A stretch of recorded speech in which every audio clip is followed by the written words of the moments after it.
Beginilah cara malaikat dilahirkan. Seorang wanita berlari di malam hujan. Akibatnya, dia tersambar petir. Saat dibawa ke rumah sakit, dia dalam kondisi kritis. Sebelum kematiannya, dia melahirkan seorang anak seperti keajaiban. Ketika ayah anak itu melihat anaknya, dia langsung putus asa, karena anak itu terlihat sangat aneh. Seluruh tubuhnya berwarna putih. Dokter mengatakan bayi itu lahir dengan albinisme. Ayah yang frustrasi meninggalkan anak itu dan pergi. Tapi tidak ada yang memperhatikan bahwa EEG bayi ini akan memenuhi seluruh halaman.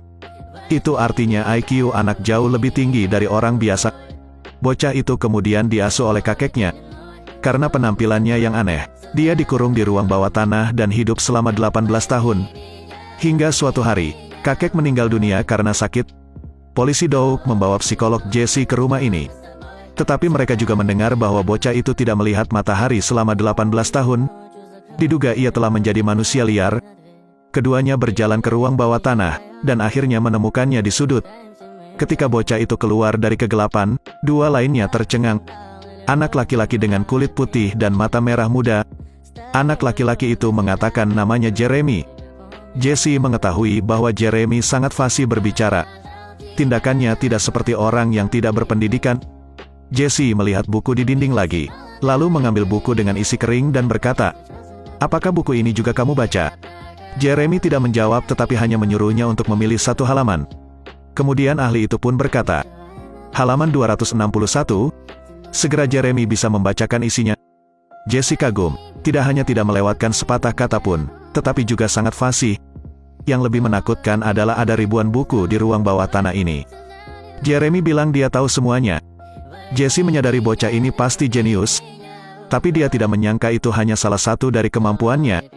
Saat melangkah keluar, semua mobil otomatis membunyikan klakson. Atap rumah Jeremy ditutupi dengan pohon petir. Ini terlalu aneh. Kemudian Jeremy dikirim ke fasilitas kesejahteraan. Ini semua adalah anak-anak bermasalah, dan tidak ada rumah untuk kembali. Jeremy datang ke sini. Anak-anak lain mulai mengolok-olok penampilannya, bahkan memarahinya karena menjadi monster. Saat makan siang, preman Mitch datang untuk berbicara dengan Jeremy. Tidak hanya memarahinya seperti vampir, dia juga mengeluarkan sendok dan memaksanya untuk menggantungnya di hidungnya. Semua orang duduk dan bernafas dalam drama. Tapi kali ini mereka mengolok-olok orang yang salah. Jeremy dengan tenang mengambil sendok itu, lalu meremasnya dengan lembut dengan tangannya, lalu segera semua sendok di kafetaria tertarik padanya.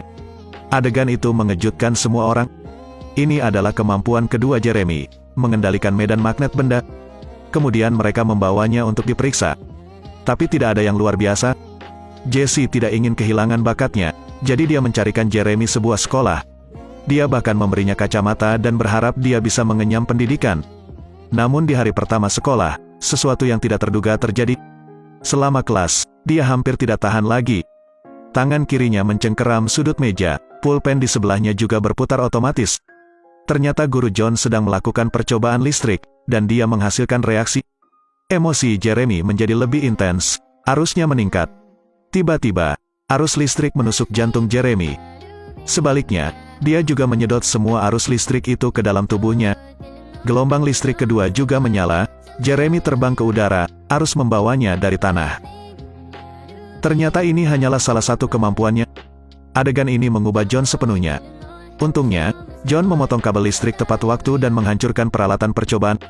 John bergegas untuk memeriksa bahwa ketika dia menyentuh Jeremy, bulu-bulu di tangan John berdiri, seperti arus listrik yang masuk. Dan John merasakan perasaan yang belum pernah dia rasakan sebelumnya. Tak lama kemudian, Doug mengunjungi Jeremy. Dokter mengatakan dia baik-baik saja, dan tidak ada tanda-tanda sengatan listrik. Ketika Jeremy kembali ke sekolah, ada banyak pakar yang menunggunya. "Dokter, Aaron berbicara, katanya melalui ujian kamu adalah orang terpintar di dunia. Tetapi jika Anda melihat lebih dekat, Anda bisa melihat ekspresi mengejek di wajahnya." Jeremy juga melihat keluar, semua orang di sini sepertinya sedang menatapnya dengan mata monster. Itu sama di sekolah, tapi di lembaga kesejahteraan juga sama. Dia tidak pernah merasakan kehangatan di dunia ini. Dibandingkan dengan manusia, ia lebih suka berinteraksi dengan hewan. Tapi hari itu di hutan dia melihat dengan matanya sendiri seekor rusa dibunuh secara brutal. Itu polisi Dick dengan tim Mitch sedang berburu. Melihat rusa dengan napas rendah, kata Dick dengan suara percaya diri, Tembakan saya ini benar-benar sempurna. Rusa tidak akan merasakan sakit. Mendengar itu, Jeremy meletakkan tangannya di tubuh Rusa, lalu menggenggam erat tangan Dick. Dia menggunakan tubuhnya sebagai jembatan untuk menggunakan kekuatan super nomor 4-nya, yaitu telepati. Rasa sakit Rusa sebelum mati ditularkan ke Dick. Dia segera meringkuk. Rasa sakit, ketakutan, dan keputusasaan sepertinya membuatnya menanggung ratusan jenis siksaan. Dick dihukum dengan benar. Jeremy adalah seorang komunikator, jadi dia sangat memahami rasa sakit itu. Tapi dia hanya bisa meratapi Rusa. Sejak saat itu, Dick tidak pernah berani lagi berburu dengan senjata.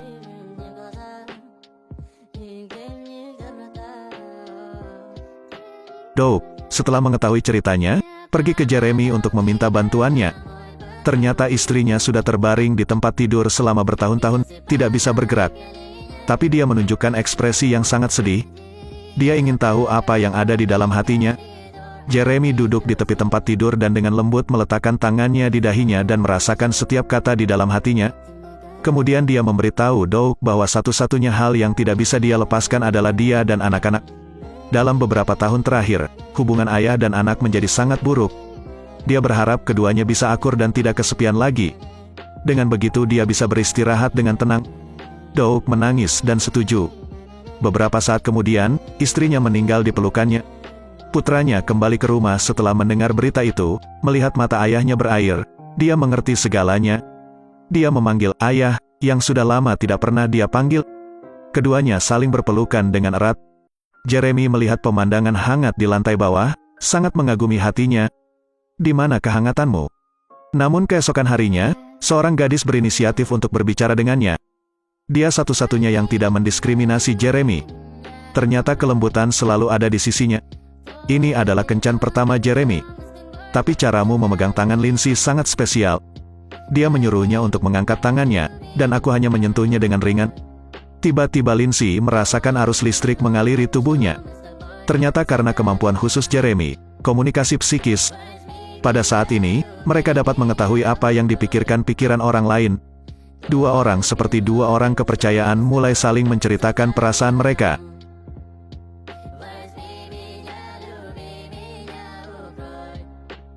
Saat Lindsay mendekat, tiba-tiba sang ayah muncul menyela mereka. Dia kemudian mencengkeram kera Jeremy, menghinanya berulang kali, memanggilnya monster. Jesse melihat ini dan bergegas untuk menghentikannya. Sang ayah membebaskan Jeremy dan mengancam, "Katakan pada sampahmu untuk menjauh dari putriku." Dia kemudian memimpin Lindsay untuk pergi. Begitu saja, api cinta Jeremy padam. Setelah kembali ke Institut Kesejahteraan, dia mulai berkemas untuk pergi. Namun tak disangka, sebelum berangkat, saya bertemu dengan rombongan Mitch. Dia meraih topi Jeremy, menyeretnya keluar, melepas bajunya dan mempermalukannya di depan semua orang. Akibatnya, dia membuat Jeremy marah. Energi di tubuhnya membuatnya pingsan, jantungnya berhenti berdetak. Semua orang panik. Tapi Jeremy diam-diam berjalan mendekat dan meletakkan tangannya di dada Mitch. Dia menggunakan CPR pada Mitch. Sekali, dua kali, tiga kali, semua orang tercengang. Mitch akhirnya diselamatkan. Setelah semuanya selesai, Jeremy segera pergi. Anda kembali ke rumah itu hanya ruang bawah tanah tempat Anda tinggal selama 18 tahun. Mungkin hanya ruang sempit ini yang bisa menghadirkan rasa aman. Jesse mengejar ke tempat itu, dia sangat menyesal. Anda menyesal membawa Jeremy keluar dari sini? Menyesal tidak memberinya kehidupan yang baik. Tidak hanya Jesse, Doug yang biasa membantunya juga pergi ke sana. Tapi karena masalah Mitch, atasan menuntut agar Jeremy dibawa kembali untuk diinterogasi. Namun saat keempat matanya bertemu, Doug memutuskan untuk melempar radio tersebut ke tangan atasannya. Dengan senyum di wajahnya, dia memilih untuk membiarkan Jeremy pergi. Kejujuran Jeremy ditukar dengan kejujuran. Pada saat ini, ada petir di langit. Jeremy sepertinya merasakan sesuatu, seperti menerima panggilan, dan lari ke kejauhan. Dia mengangkat wajahnya ke langit, kulit putih itu seperti jiwanya yang murni. Langit juga merasakannya, sambaran petir ditransmisikan ke Jeremy. Anda seperti elang, di depan adalah tujuan Anda. Akhirnya, tubuh Jeremy mengeluarkan cahaya yang menyilaukan, berubah menjadi seberkas cahaya, dan menghilang. Mungkin Anda awalnya adalah anak surga. 18 tahun yang lalu petir membawanya ke dunia manusia. 18 tahun kemudian dia kembali dengan cara yang persis sama. Ada yang bilang kau malaikat di bumi. Dikatakan juga bahwa dia melihat melalui kejahatan dunia, akhirnya berubah menjadi petir yang ada di dunia ini.